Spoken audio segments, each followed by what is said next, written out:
Chairman গাটকে একজন একজন কয়জন আছে তোমার একজন নাই। এখন বাজতেছে হচ্ছে রাত্রে প্রায় 3টা, ভোর 6টা। মানুষ দূরবর্তী যে গন্তব্য আছে এই সময় বাস স্ট্যান্ডগুলোতে চাপ থাকে, তারা দূরে যাওয়ার জন্য টিকিট কেটে অপেক্ষা করে। সেরকম আমিও অপেক্ষা করতেছি, আমারও বাস আসবে আর কি, বাসের জন্য অপেক্ষা করছি। আমার অপেক্ষা পুরো শেষ। এই যে বৈশাখী বাস দেখতেছেন পেছনে, সারা এক্সপ্রেস নতুন বাস। নোয়াখালী অন্য করে গেছি এর আগে, লাল সবুজে গেছি। সারা এক্সপ্রেসের এই বাসটা নতুন, দেখি কেমন সার্ভিস। হ্যাঁ দিদি, আমাদের গন্তব্যের কাছাকাছি, মানে গন্তব্য বলতে কি সাব গন্তব্য। এখানে নেমে আবার যাইতে হবে। ওটা ছিল হচ্ছে সোনাপুর, নোয়াখালী। কাছাকাছি চলে আসছে, যদিও রাস্তায় জ্যাম থাকার কারণে 2 ঘন্টা বেশি সময় লাগছে। আর একটু পর নেমে যাবো আর কি। সোনাপুর 0.চেয়ারম্যান গাটকে একজন একজন কয়জন আছে তোমার একজন নাই। চেয়ারম্যান গাট। চলতে চলতে কিছু ঐতিহাসিক তথ্য জেনে নিই। নোয়াখালীর যে মূল ভূখণ্ড, এটার আসলে প্রাচীন নাম ছিল ভুলুয়া। আর এই নামের যে উৎপত্তি হয়েছে 1660-এর দশকে ভয়াবহ একটা বন্যা হয় ওই অঞ্চলে।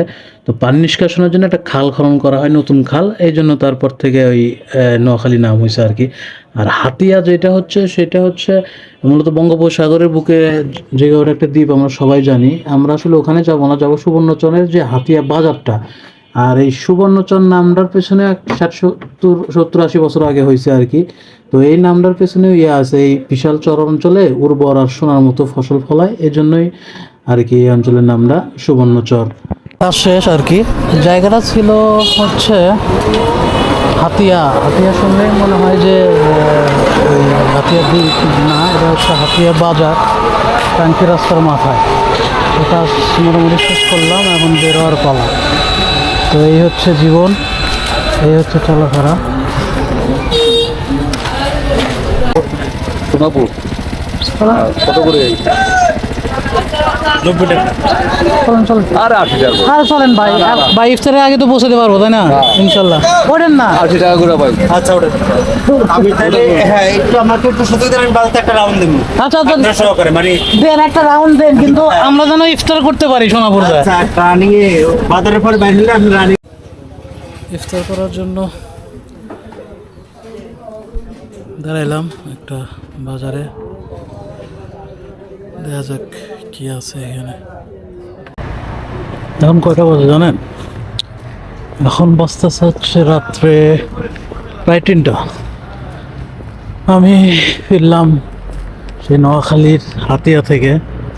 এ হচ্ছে ঢাকার রাস্তা, রাত্রের অবস্থা।